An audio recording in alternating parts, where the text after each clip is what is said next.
I don't think a lot of people realize how much goes into the planning and development of a vineyard. And I look at Sauvignon Blanc, too, as it can be very transparent of the farming style. A lot of people don't realize Sonoma County is 1 million acres. Makes us about the size of Rhode Island as a state. For most people who are really into wine, being a wine dude, a wine nut, or whatever you want to call it, I think they all have a wet dream to make their own wine eventually. I really have fun with doing my job, with doing wine, with being viticulturist. You know, to stay out of the vineyard, I only have the shotgun for the bore, and I'm thinking, great. As much as I love Chardonnay, I didn't want to spend my nights worrying about it and my days talking about it. I worked 14 hours the day before I went into labor. I was determined to get most of that Chardonnay in. Another beautiful sunny day in Napa Valley, in a room full of half crazy, half passionate people. I mean, how bad could it be?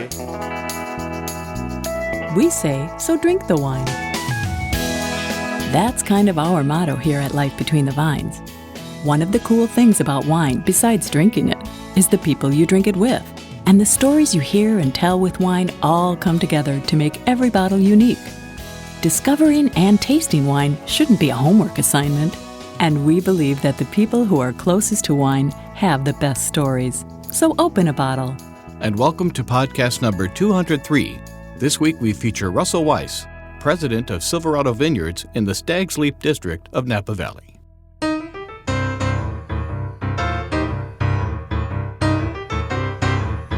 Growing up on a farm is a natural beginning for a winemaker. Russ Weis, president of Silverado Vineyards in Napa Valley, may not appear to be a typical farmer, but his roots are right outside his door. The Silverado Vineyards tasting room sits, of course, on the well-known Silverado Trail in the Stag's Leap district of Napa Valley. This stunningly beautiful tasting room sits atop a hill with magnificent views of Napa, which is where we met with Russ to talk about his personal wine trail. I'm here at Silverado Vineyards, oddly enough located on the Silverado Trail, well known here in Napa Valley with Russ Weis. How you doing, Russ? I'm great. How are you? Good. Man, what a stunning day. We're at a stunning winery in a stunning room. Okay, this is really great. And I should actually clarify, because I don't think I said it, you are the president of Silverado. I get to run the place when it's not running me, so that's actually a fairly small percentage of the time. Sort of like a tail wagging the dog? Always. Yeah, I would imagine. That makes good sense. So let's talk about you, though, and your personal wine journey. I imagine when you were 5 years old, you were guzzling wine. And how did that start? So it's funny, I always wish that I had one of those fabulous, aha moments for wine where, you know those stories where, somebody says, yes, and I was there and somebody poured me, 1961, Chateau Lafite, and it was a revelation. I have a much sillier story about that. I grew up in Madera, so that's the middle of California, and that's where, a lot of the wines, including my family farm, a lot of the grapes grown down there are for, jug wine, and really in the middle of a sea of vineyards. I mean, I grew up on a 400 acre vineyard myself, and so my first real fascination with wine occurred when they took us on I was in kindergarten, and they took us on a field trip to a winery. Now, we weren't supposed to go to the winery. It was the Mission Bell Winery. We're going to the glass factory to see how glass was made. That was the whole deal, because they made their own bottles, right? But since all the kids that went to Ripperton Elementary were all in the, their dads and moms all worked in the vineyards, and, they said, well, would you like to see the winery? So we just went over after, right? And here's the deal. I didn't know for nothing, right? Here's this huge, acres and acres of these huge tanks. Looked like an oil refinery. I didn't know, but I did know this. There were these guys on these fat tire bikes, and they were going around doing sampling from all the tanks, right? And they were called winemakers. And I thought, now there's a job. If you're a winemaker, you get to ride a bicycle all day. Yeah, that makes sense. And so that's my journey. That was the beginning of my journey. It's funny. I've been in this business for quite a while now, a couple of decades. Still haven't been able to ride a bike around a winery. Haven't done it yet. No, I still haven't done it. Isn't that weird? I think it's time you do that. I gotta figure it. I'm such an old guy now that I can't make it up the hill. This hill on a bike. That would make a difference. Yeah, actually, I think this hill would probably kill. I can go down, maybe. Yeah, sure. As long as there's no cars coming up at the time. Right. And this was, did you say that was kindergarten? Yeah. Wow. Yeah, what was I, like 6 or 7 years old? Well, it's not 7 even or bad 8 for or you guys something. had good field trips for Glass Factory would have been still cool. Oh, you know what it was? By the way, it was really, really cool. You saw the sand coming in and the molds, and yeah, it was pretty cool. But we didn't have any dairies, I guess. I don't know. They're just, I mean, really, literally, it was all vineyard back then. Sure. I mean, all vineyard. I mean, now the Central Valley, of course, has changed quite a bit. There's almonds and pistachios and other great stuff. But back then, it was raisins and table grapes and grapes for wine and also grapes for grape juice concentrate, which is a big deal back then. But there's a lot of money in that. So were your parents were farmers then? Oh yeah. So grapes and then later on almonds, but also cotton and alfalfa. That's what I grew up with. Yeah. Did you spend a lot of time kind of running around in the fields, hanging out in the country, getting kind of a taste for it all? Or? All the time. Yeah, all the time. And my dad, still the best farmer I know. He was one of the first guys to do integrated pest management in the Central Valley for grapes, and we had a lot of guys from Fresno State running around on our farm, a lot of the professors, and I really loved it. I loved especially the grape part of it. I really, the cotton, that was hard work. That's rough on your hands. That was hard work. That'll make you bleed. The grape part was really beautiful. Did you harvest cotton yourself? Personally? Well, we had cotton pickers, but they were always broke. That was the problem with cotton pickers; they were always broken, and so we were always tearing them down, and those little spindles, and trying to figure out why they weren't spinning and what was going on. But I did everything on that with the grapes: the pruning, leaf removal, shoot positioning. The whole season after season, all through college, basically, until I went out on my own. So did you have a time that you were, okay, we talked about aha moment about wine. Was there an aha moment, I got to get out of here farming thing? Oh, now you hurt me. Well, everybody seems to go through it, don't they? Well, I mean, I don't know if it's an aha moment. The fact of the matter is that farming is really tough. Yeah. And so, there came a moment when my brother was on the ranch and my dad and my granddad, and the economy wasn't doing that well and farming wasn't that great. And, obviously my family welcomed me to be there, and they, wanted me there, but, it was pretty clear that there wasn't really a living to be had there for just another family on that farm. And, at the same time, the thing that's really interesting about wine is that it's not just being farmer, it's just everything. I mean, it's making the wine, and then it's selling it, and there's the business side of it, and it's incredibly creative. But also, the really cool thing about wine is it swims in the stream of history and civilization and everything else, which is really, really great. And you end up meeting, people who make wine and are in the wine business are usually the most fun, most kind of conversational people you'd ever want to meet. Yeah, crazy. Opinionated. You're right. Yeah. Opinionated, but also fascinating and interesting. That phrase, wine swims in the, what was it? The streams of history and civilization. Yeah. Well, thank you. Wow. No, I'm dead serious. That's a really great, because it is. Wine covers time, obviously. Yeah. But it also covers great conversations, people, friends. Yeah. This is where things can be talked about around a glass of wine. That's exactly right. And so it has nearly always been since the Romans debated whether Falernia was the best appellation, or, this goes back maybe even to the Phoenicians, or maybe even to Mesopotamia. I mean, this is, that's one of the wonderful things about wine, and it's very human. Yeah. It's essentially human. Well, it's a hands-on thing. Yeah. I was going to say it's a hands-on sport, but I guess you could say that to a silly degree. But I'm not sure if you answered the question whether you escaped for a little while. Did you? What happened was that, casting about for something to do, I came up to live with my sister in St. Helena, who, just casually mentioned one morning, "Are you going to pay for that milk?" And there was a job at the Christian Brothers Winery for a temporary seasonal tour guide. And I thought, well, maybe I should offset my expenses a little bit for my sister. And, God bless her, she put up with me anyway. But so I started there, and one thing, as they say, led to another. It's just interesting. I mean, I don't think they expected me to hang around, and I didn't know what to expect really. But boy, did I catch the bug. You stole the words right out of my mouth. I really caught the bug. And I went from there to the market PR and marketing department, and then from there into international sales. And that's a funny story, right? I speak a little French, and so it's hilarious, right? They were looking around the room and say, "Hey, you speak another language, we'll put you in charge," right? The only customer we had was in the UK. I thought, well, how? Of course. Makes perfect sense. Right. How useful is this going to be? Well, you're worldly. Yeah, right. You're right, exactly.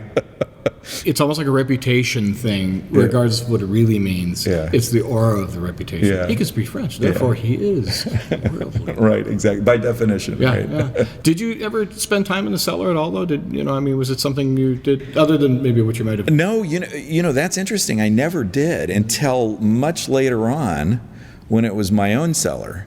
I had my own little winery in Priorat in Spain. Really? Yeah, and that's where obviously spent a lot of time in the vineyards, spent a lot of time in the commercial side of the business, and a little bit of time in finance. But where I got my real cellar experience was making my own. Well, I do it myself, obviously, but sure. But with great partners and a great team over there. I spent a lot of time making wine. When was that? How long ago? I think we bought that vineyard, my wife and I, with our partners, 2000 or so, something like that, maybe a little bit before that, and then I think we had to give it up like 2012, something. Wow, that's pretty cool. Yeah. Oh, it was fun. That's really amazing to be able to have a winery at Priorat, to be able to do that. Yeah, that's a rare experience. That was a very rare and precious experience. Do you still have any of them? No. I have all the friends though, which is the important part. That's nice. That's the important nice. part, right? No, it was amazing from a personal perspective and also just from a winemaking perspective, and I think it helped me realize how tremendously lucky we are here in California, and particularly in Napa. I mean, the weather there is quite different. Sure. And we always talk about this Mediterranean climate, and that's Mediterranean. It's literally Mediterranean. It's quite warm, and even the humidity that comes off the Mediterranean isn't really a refreshing one. Like here we've got this Humboldt current coming down from Alaska, and it's this perfect air conditioner for the whole valley. And that really was different kind of farming, and as a result, a really challenging kind of winemaking, which taught me a lot. Yeah, and beautiful wines. I mean, beautiful area, beautiful people, great food. So. Yeah. I think the idea of what you've done, this background that you did get some time in the cellars, really makes you unique as a president, because you can relate to what the people that work with you feel. Well, it's like, I hope so, right? I think the answer is that I've done almost everything that I ask folks to do around here, and so I have a lot of sympathy for I have a lot of sympathy for. I understand the joy of it, but I also have a lot of sympathy for all the stuff that's just stuff you have to muddle through. Sure. Well, I know a lot of people talk about this. They talk about cleaning the tanks, and of course the constant spraying of the baskets and blah blah blah. But a lot of people said the toughest job of all is the retail side, is working in the tasting room. Sure. Fair. I think. I mean, every aspect of wine that you work in has its great joys and its great tribulations, right? And the challenge is that I think at retail is that in wine, on the winery side of it, if there is something that you're confronted with, there are really concrete things that you know how to do that really work. They really work. You can fix things, right? Sometimes people don't want to be fixed. And so that's the challenge that you got in retail. But for the most part, the people that come here are already they want to be happy. Yeah. Already in football parlance, we've got the ball on the 1 yard line. It's really, we don't have that far to go. So, for the most part, it's really a thing of great joy. People are here celebrating. They're here just hanging out and relaxing. They're here reuniting with old friends. So it's just it's funny because it's in a weird. You think about wine tasting. It's kind of an abnormal act, right? It is in a way. You're right. It is. I mean, what? We're doing what? Because really, wine tasting is, you mean we're going to all sit down and have a meal and put a bottle in the middle of that, right? I always think, wine is not everything by any stretch of the imagination. If you think about how wine really works, it's just this little tiny part of these wonderful moments in people's lives. And it's great that we get to be that little tiny part. But when you put it in the context of we're going to a winery and we're going to taste some wine, well, then it becomes this bigger deal, which it really isn't. I mean, really, it's about who you're with and how you want to enjoy yourself, and sitting out on our terrace and looking at our 180 views of Napa and kicking back and relaxing. I really hope here anyway that people can shed some of the trappings that I think are unfortunate about wine. When was the last time somebody said, well, I don't know anything about beer, but I know what I like?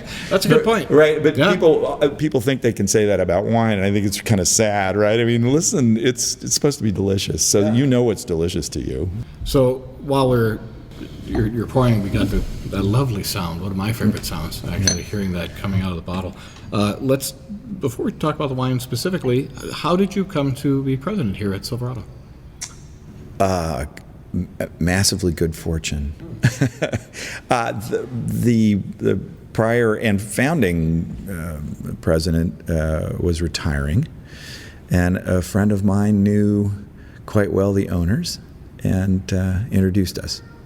So, and the rest is history. Well, yeah. I mean, I pinch myself almost every day because it's to be able to work on an historic estate here in Napa, and to work with a family who really feels that the way they want to make wine is berry to bottle is really a joy. I mean, I know that shouldn't be so unusual, but actually it sort of is. Well, I think these days it's getting a bit more unusual. Yeah. So about how many acres are you farming here? 6 vineyards and 400 acres. Wow, that's a lot of acreage. Yeah. And about how many cases annually? We're doing about 80,000 cases, somewhere in there. Some years are. 2011 was about 60. Yeah. Right. 2012, we were like, well, you using that coffee cup? We need a fermenter. Yeah. It was like everywhere. Yeah. Right. But were you down a little bit in, what was it, 15? 15 was down. Yeah, 15 was down. But, that's the joy of an estate, and that's the challenge of an estate. Right. Yeah. So you were pouring a Sauvignon Blanc. The Sauvignon Blanc, the Miller Ranch Sauvignon Blanc. So the Miller Ranch was the very first vineyard that Ron and Diane purchased in 1976 when they first came to the valley. Just a beautiful spot between Hopper Creek as it flows out of Yountville, the town of Yountville, and then winds its way back to the Napa River. So we're kind of in the arms of the creek and the river, and it's a classic example in that case of Napa Valley. I mean, extraordinary thing about this valley is it's 30 miles long. It's on average, what is it, about a mile and a half wide, something like that. And we have half the world's soil orders, over 100 different soil types in this little area, just because, the mountains to the west are tectonically formed, so marine sediment, and the mountains to the east are volcanically formed. So it's this extraordinary complex of soils. And on this little vineyard, we've got about 7 different types, just because of the way the river and the creek have washed everything into that. So what's extraordinary about that is we've only got one clone of Sauvignon Blanc. It's clone 1. It's a very ancient clone, came over in the California Grape Commission from Bordeaux in the 1870s. But on different densities of soil and different soil types, it performs incredibly differently. So you have one block that smells like lime and another one that smells like orange peel and another one that smells like grapefruit and everything in between. In fact, we've got this typically when we're fermenting, we've got one corner that really smells super limey and another one that smells super orangey, and we have a tendency to call that margarita corner. It's nice. Right. I like that. So one of the real fun things about working with an estate and single vineyard wines is that you get to explore that level of detail, block by block by block, and hopefully what we're doing with it is delicious. So, let's try it. Yeah. Let's find out. Cheers. Yeah. Sorry we didn't get your glass here. Zippy, right? And fresh and something that makes you think, wow, where's the pool? And it's very flavorful. Right. What we kind of look for, and what I like about this wine, is that it does work, and it actually changes by temperature. When it's colder, it has a tendency to be a little more, green melon and a little more, high-toned citrusy.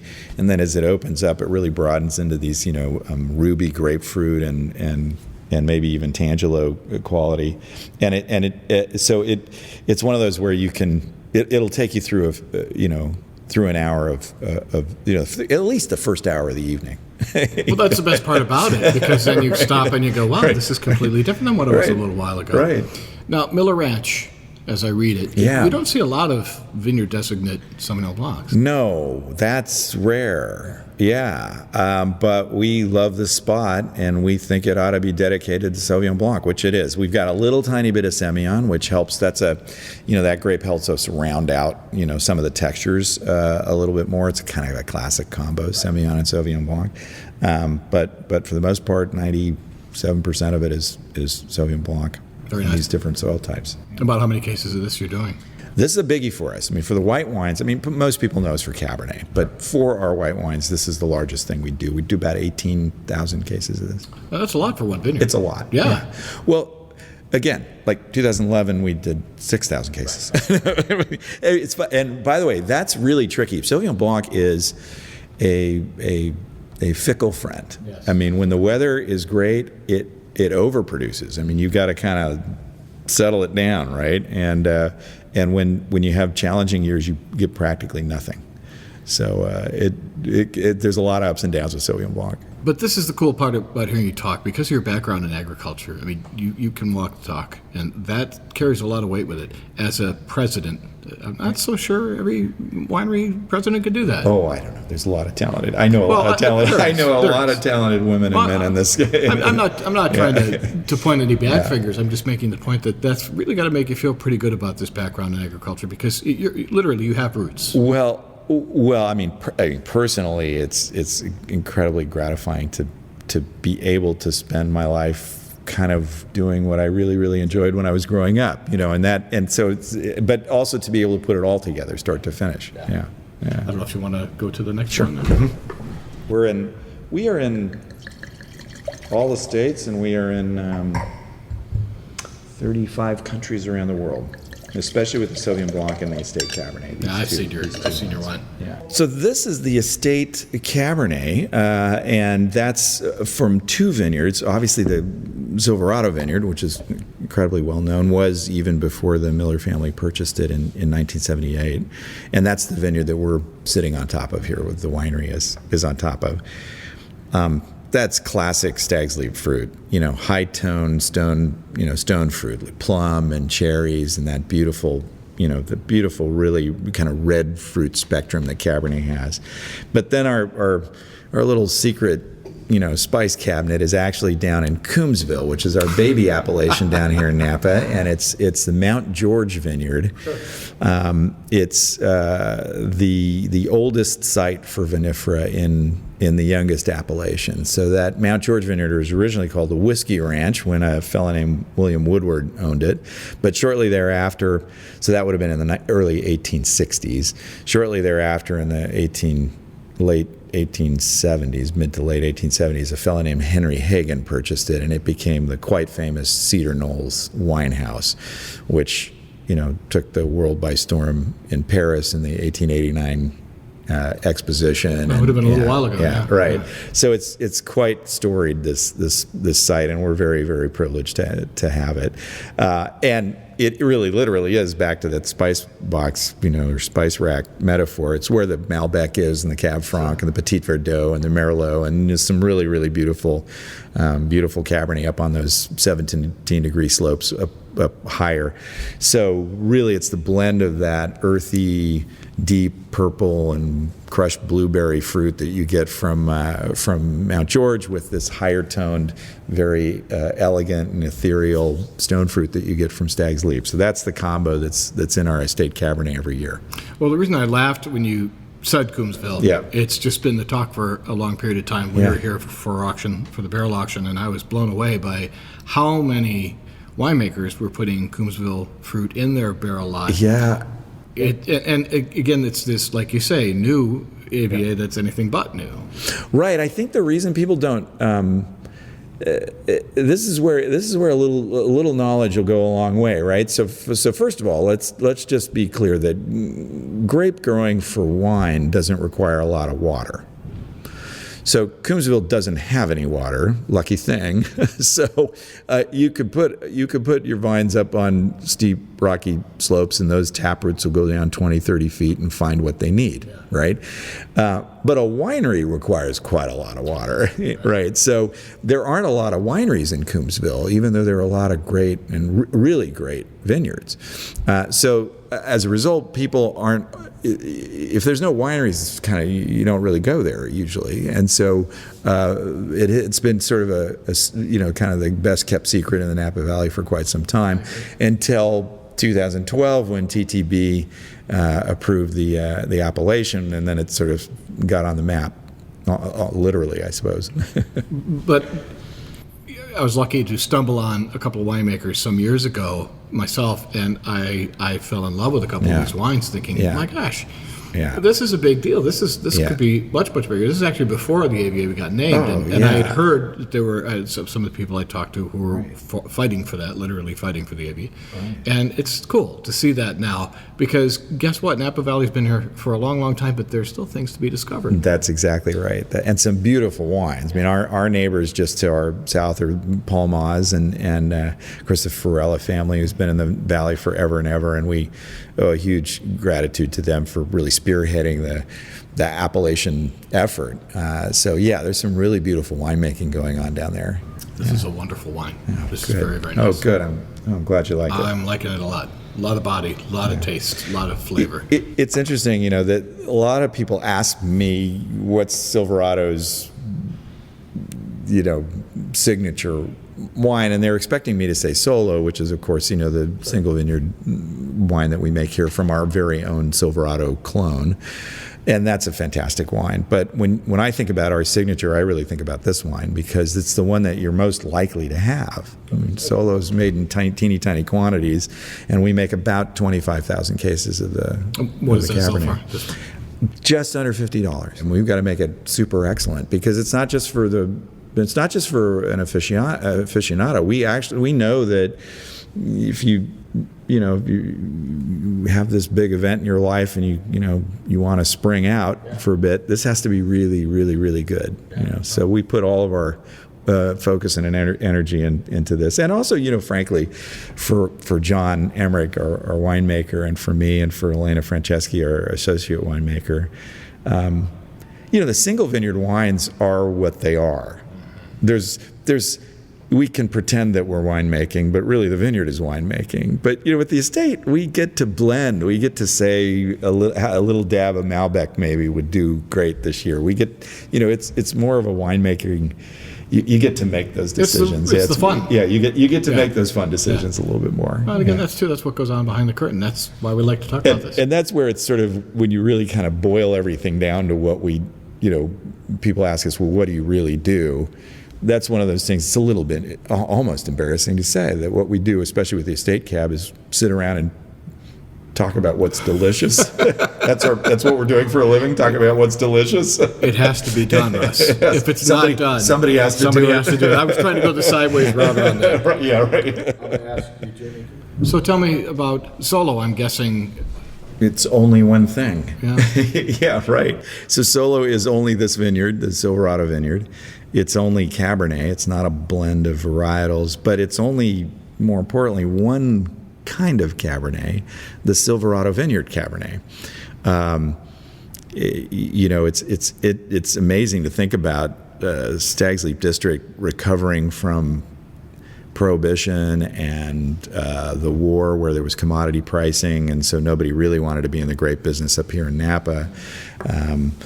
And it really wasn't until the 50s that people started to come back in this valley and really started to plant vines again. And at that point, our only reference was what UC Davis could come up with in terms of climate zones. And they decided that Stag's Leap was very cool. It was closest to the bay of the red fruit growing areas, possibly red fruit growing areas, and they thought maybe Pinot would work here, but really they thought Chardonnay would be great. Yeah, right. No, it's a good call. So this vineyard, believe it or not, supplied Chardonnay to Chateau Montelena for many, many years, and in fact, the first 10 years of the existence of Gerdgich, a lot of Chardonnay came off of this vineyard for Mike and what he was doing. And as he always likes to remind me, it was really good Chardonnay.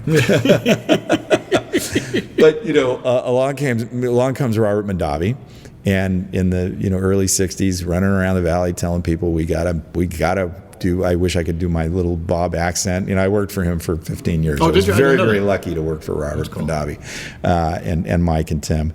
But along came Bob, and he was like, we've got to do Cabernet. That's what this valley does. And talked a really awesome grower, Nathan Fay, into planting some Cabernet, the very first Cabernet in the modern era of Stag's Leap District. Well, a few years later, John Brock, the viticulturist on this property, planted some Cabernet as well. And it's lost in the mist of time why he did this, but I'm speculating that it was because this is very rocky, dry soil. The clone he planted didn't work very well, and so he started fiddling with it and did what we call a massal selection or a field selection, where every year he would take the healthiest, best-looking vines and take a cutting from that and plant that, and then its offspring, and then its offspring, the healthiest of those offspring. So about 15 years later, he had a beautiful, healthy, vigorous, drought-resistant, it loves rocky, steep soils kind of a Cabernet that was way far away from its French antecedent. And in the modern era of phylloxera in the late 80s, early 90s, UC Davis actually took a look at that and said, this is a really important California Cabernet. And it is California, and even though its ancestor might have migrated from the old country. Sure. And so in 1993, UC Davis designated it as the Silverado clone. So Solo is a true Californian. I did not know that. Yeah, cheers. This is one of those things where technology is really fun. We've got this optical sorter, which, where these little cameras are measuring pigment density now, which, was way better than the old sorting thing that I used to do. It was like Lucy in the Chocolate Factory, all these things bouncing by, and you couldn't figure out what should be thrown out to keep the lizards in, and So now, I think that's been a really big change for us, is to be able berry by berry to really look at perfect skin ripeness, sure. And that means we've got plenty of structure, but it's not that grippy, underripe banana thing that sometimes wines of my youth had. So, of course, with this technology comes a cost. These wines are not inexpensive. Yeah, that's true. That's true. And there are some things that remain the same, no matter, we were talking about the streams of history, no matter if you were making wines in the Fertile Crescent or you were making wines in Napa or anywhere else in great places in the world. Usually this kind of intensity of flavor comes from a very small crop. Yeah, right. And so that really is one of the biggest dynamics of cost in wine is really the yield. Sure. Yeah. That's what it's all about. Yeah. One thing about coming up here, I haven't been up here in a couple of years, and I very, very well remember my photographers and I's first experience coming up here because it's such a beautiful place. The view is beautiful, but the building is also incredible. It's sort of an inside-outside thing. Yeah. For our listeners who want to come visit, I want to get your website in a minute, but are you by appointment, or can people just wander around up here? Or? People, obviously we have a lot of specialized experiences, and we can even tailor them if you like, if you call us, that are by appointment. But if you just want to pop by and see this incredible view and enjoy what the Miller family has done here in terms of a really spectacular wine house. The gates are open and the doors are open.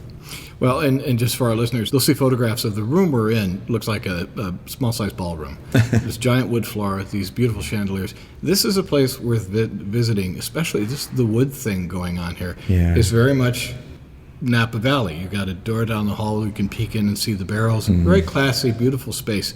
For our listeners who want to learn about you online, how would they know about you? So it's www.silveradovineyards.com. It's as simple as that. And we welcome everybody. We want people just to have a relaxed, enjoyable time here. Very much in the spirit of the Miller family, who are quite relaxed and quite gracious people and hospitable people. And we want to reflect their idea of hospitality here in the Valley. Well, you've been that hospitality to us. I have to say, interviewing you is fun because you sit there with this smile during the entire interview. You really do bring this spirit out of the beauty of Napa Valley. There isn't any reason not to smile when you get to Napa. There really isn't. That's true. Well, thanks for your time. Good. Really Thank you so much. Yeah, pleasure. Learn more by visiting silveradovineyards.com.